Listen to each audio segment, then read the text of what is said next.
Hello, Pedro here. This is a quick rundown on graph function, a Houdini digital asset that I've created when I was researching to have a function that that acted sort of like a soft limit. So instead of coming here and be a hard limit, basically I wanted something that acted like a soft limit. So for example, if I come here and I put that the output is equal to the input, I will get this. But if I put that I want the minimum between the input and 1, I will get this hard limit, so nothing goes above 1. So I wanted something that acted like this, but instead of having this sharp, this abrupt transition that sort of never reached the limit to infinity. And that's what this, while searching, I found that sigmoid functions do that. And when I first typed this in here, I noticed that, well, I don't like this slope a lot. So by multiplying it by 2, I got a slope that looks more like the initial slope, but then it starts to bleed out and never reaches the limit. So this made it exactly what I was looking for. And I thought, wow, this can be quite the educational tool to basically like do some function forging. And so I thought it would be nice to put out there. So let's look into some of the options. And for that, I'm going to use the sine function. It's a very common wavy sine function. And you can see that, well, I have these variables, which are the variables that are accessible here. So basically x, the input, y, the output, and then some test parameter, add, mole, and bias, which we'll look into.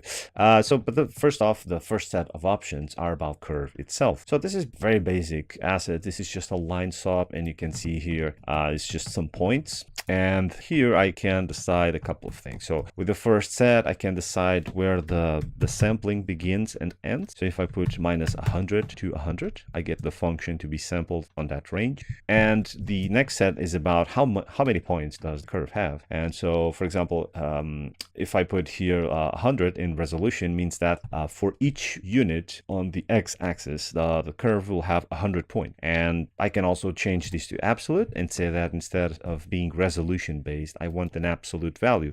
And so I can put here, let's say 30. And now the curve will always have 30 points, regardless of where it begins and where it ends. So next set of options is about transforming the input and the output. So transforms here are just basically scaling and translation or multiplication and addition, depending on, of course, here actually for the input is a different order, but the basic order for this sort of transformation is to multiply and then to add. On the input, on the other hand, I do it the other way around. So I subtract and then I divide, but the idea is generally the same. So for something like the sine function, these sorts of transformations are so common that they actually have their own name. So it's very common to see, for example, to move the input value is to change the phase, or if I scale the input value is to change the frequency of the function, or if I, for example, scale the output value, I'm changing the amplitude of the function, or if I move it, I'm sort of like offsetting. So there's these are very stock operations when parameterizing a function, and so I think it's very cool to have them here easily accessible. And so whatever you write in here, you can right away check what happens when you transform the input and the output. So for example, here for the square root, can see the same thing going on.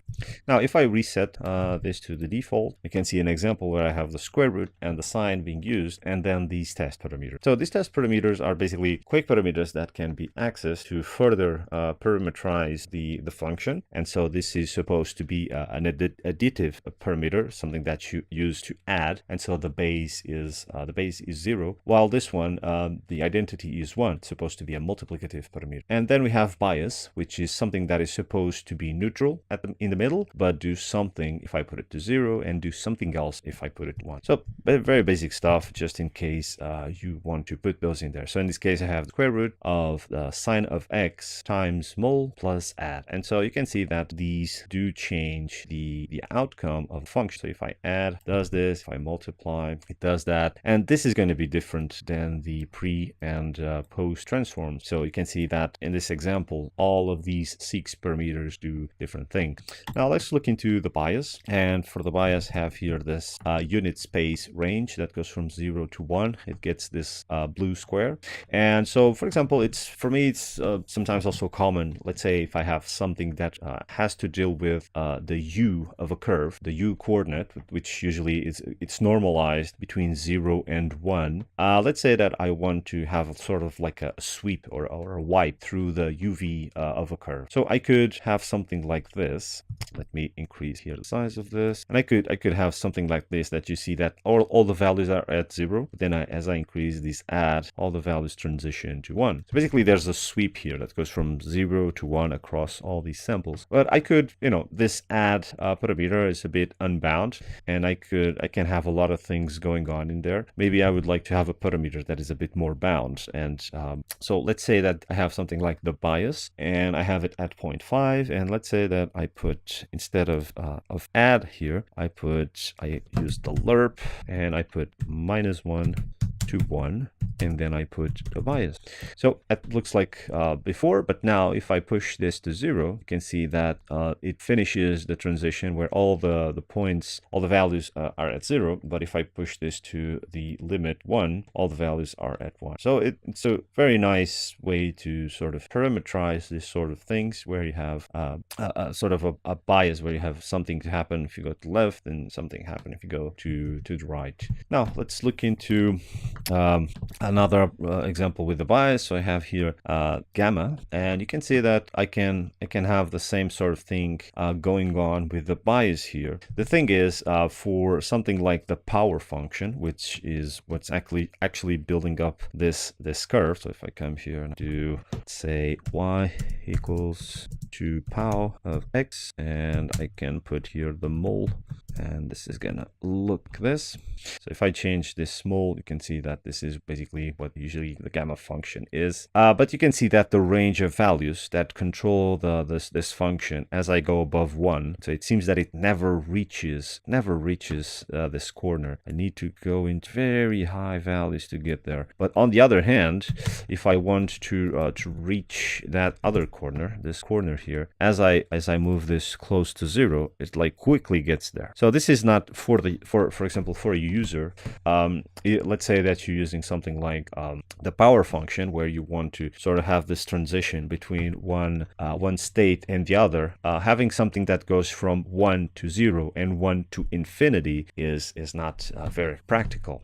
And so that's why I had this right down here, where you can see that I basically use this bias input to have a transition that goes from 1 to 0 and 1 to infinity. And even though the values are the range of values is very strange, in the end it gives me this look that it looks like a linear transition. Right. So this is what I wanted to show. Of course, you can try all sorts of things in here. For example, if you're new to Houdini noises, this might be an interesting way to try them out. So I can put here noise and x, and I can see that, let me put this to, let's say, -10 to 10, and you can see what this noise does. Or if you put, let's say, I think X noise is another one, or A noise is another one. You can see this is quite different. Almost looks like the baseline. There's a baseline at 0, and then there's some jumps. So you can quickly have a visual grasp of what these functions actually do and how you can use them in your setups. Same for example, for random. So if I put rand x, you notice that you get this very noisy output. But if I put random, it actually only uses integer values, and so it looks like this sort of decimated look. So it's a good thing to have this sort of visual feedback and grasp what these functions actually do to the values over a specific range. That's it. Hope you enjoyed. Let me know what you think. If there's other parameters that I could put in here, other things that could be. I did find interesting that, for example, I could set up this in here with just y equals to x. vex, because if you go inside the asset, you'll notice that what the user is writing goes into this attribute triangle, but then this attribute, the contents of this attribute triangle are actually being called in here. And so this, to me, I found this very interesting, because basically means that I, even though I might black box some asset, I can give the opportunity for the user to put some vex code in the middle of the operation, even though it might not be accessible to him. Like this node graph might not be accessible to him, and it might not change what he wants, but he can still put his own custom code in the middle. So I found, when I noticed this, I found very interesting, and maybe you'll find it as well. So that's it. See you another time. Cheers.